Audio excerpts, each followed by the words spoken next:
تفضل شو مشكورة.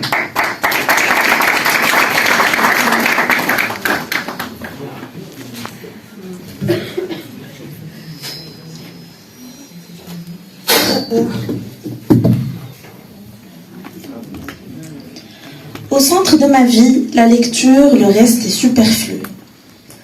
Au commencement, je ne savais pas que lire était d'abord une injonction divine. Lis. Un temps, j'ai compris qu'il s'agissait là d'une adresse dédiée à cette élite de personnes, destinée à assumer des tâches prophétiques de messagers d'une divinité suprême. Mais Dieu ayant créé l'homme à son image, et du coup les prophètes de l'image de tout un chacun de nous, simple sujet profane, l'injonction divine, lis.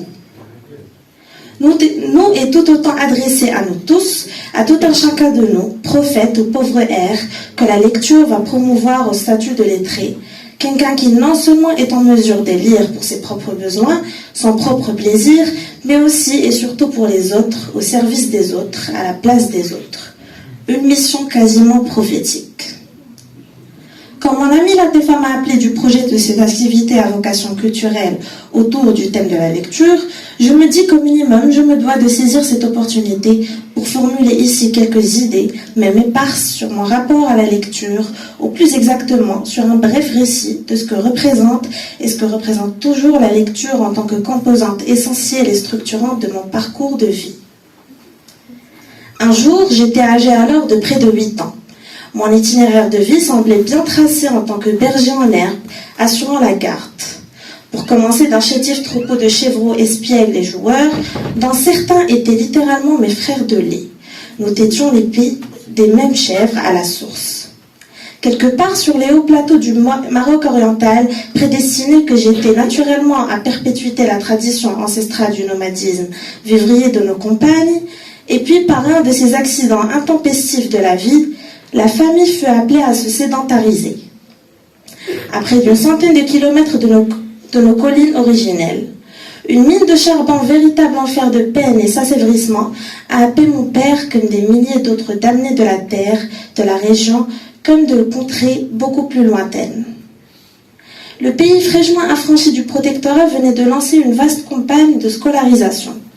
En fait, pour être plus précis, d'alphabétisation. Un jour, un parent proche de la famille m'entraîna manu militari devant le directeur corse d'une petite école de 3 classes. Rougo, moustachu, bourru, le directeur qui dégageait de toute sa personne l'autorité et l'arrogance était installé dans une table nue à part d'un bloc de papier de petite dimension, sur chacun desquels il inscrivait le prénom et accessoirement le nom de l'enfant ou de l'adolescent préposé à intégrer l'école. Cette formalité accomplie, nous étions moins d'une vingtaine de quindames dépareillés et vraisemblablement de divers âges, allant de 7 ans à 16 ans. Monsieur Cassetari, le directeur, estimant que le contingent était suffisamment pour former une classe, nous confia sur le champ à mademoiselle Arlette Ortega. Certainement pas beaucoup plus vieille que le plus âgé de notre groupe élu.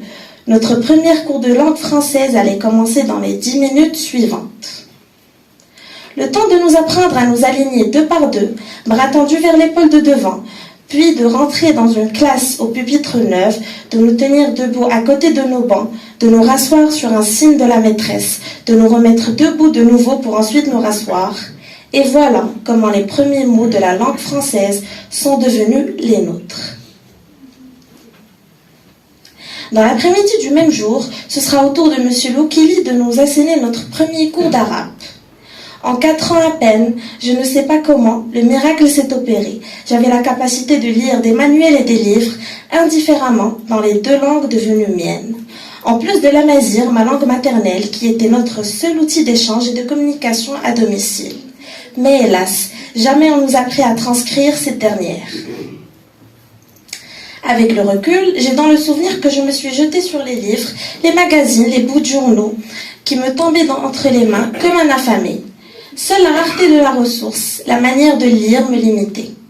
Peut-être aussi les diverses tâches auxquelles j'étais préposée. Faire les maigres courses pour les femmes de la famille et du voisinage qui n'avaient pas, en ces temps-là, le droit de fréquenter le village, où était concentré l'essentiel des commerces. aller chercher le bois pour les besoins du foyer, ramasser dans les terrils de déblais de la mine les petits blocs d'anthracite pour chauffer le fourneau domestique et assurer 1000 autres corvées assignées aux enfants et adolescents comme moi. Qu'est-ce que je lisais au juste? La principale ressource fraîchement a été fournie par l'école ouverte, ou plus exactement, les quelques instituteurs marocains et français en charge de l'enseignement. Ils étaient tous pressés de nous voir assimiler les fondamentaux de la lecture et de l'écriture prioritairement. Et comme dans ce bled excentré, ils n'avaient pas grand-chose à faire en dehors de l'enseignement. Ils nous consacraient l'essentiel de leur temps, nous ouvraient les portes de leur bibliothèque, plus ou moins fournies, et s'arrangeaient par ailleurs pour nous fournir les maigres fournitures dont on avait besoin. Une ardoise, un bâton de craie, une plume, un cahier à la fourniture grise, et à la pagination chichiteuse. Quant à l'encre violette, chacun de nous, les élèves du premier rang, se voyait fier, comme un puits, investi de la mission de diluer le précieux petit tube de cristaux mauve brillant dans 1 litre d'eau, de remuer soigneusement avant de verser l'encre monochrome dans l'encrier de céramique blanc, inséré dans une cavité spécialement aménagée pour le pupitre devant le banc, biplace de chaque paire des lèvres ahuries.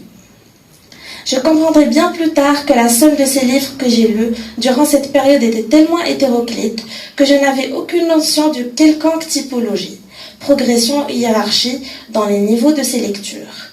Aux côtés des classiques de Taha Hussein, Manfalotti, Jabran, Shawqi, Georges Zidane, ou dans l'autre langue, Hugo, Rousseau, Zola, Balzac, Voltaire et La Fontaine, j'avais tellement lu pêle-mêle des pavés fortement anachroniques avec mon âge de l'époque.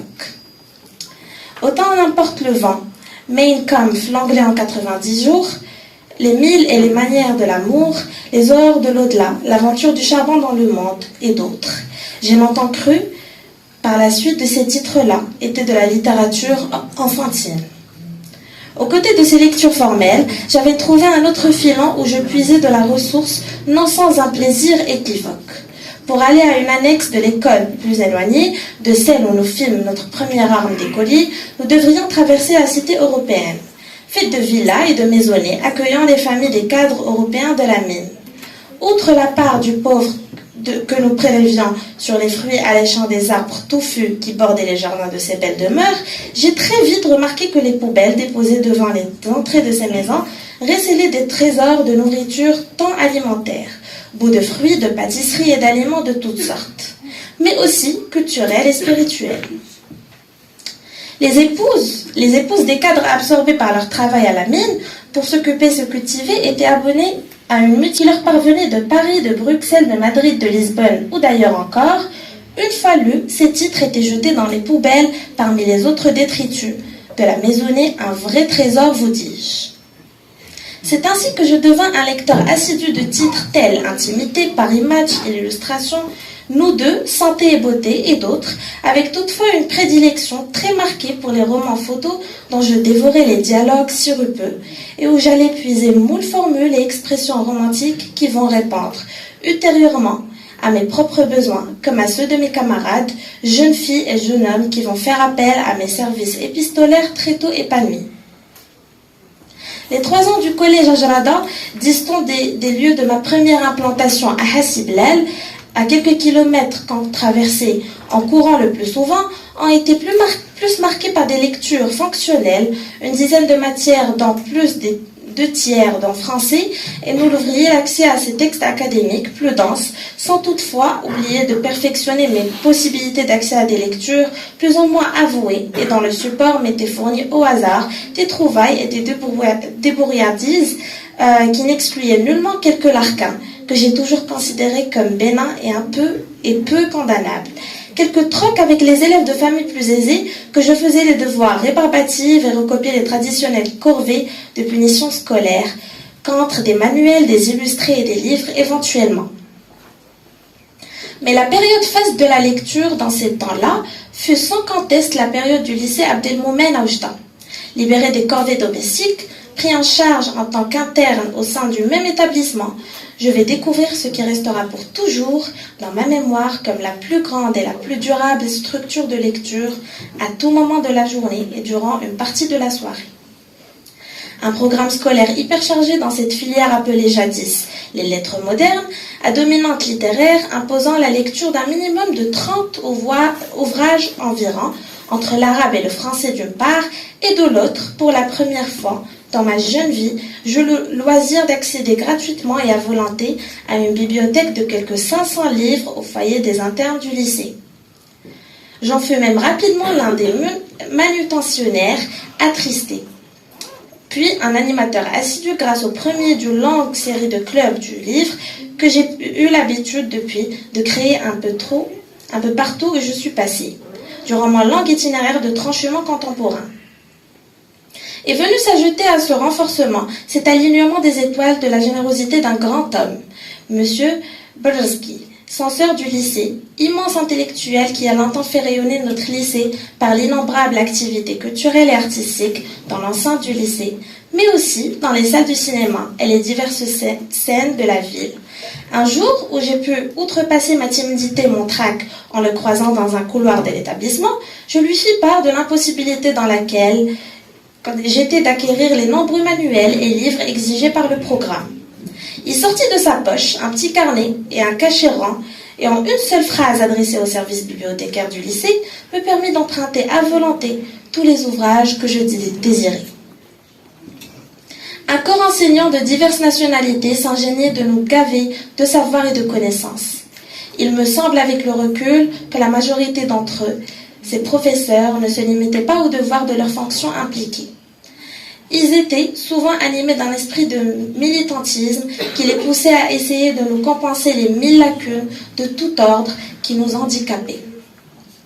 Une capacité mémorielle exceptionnelle et des bases linguistiques solides, très tôt acquises, m'ont permis de boucler ma courte scolarité sans grand effort.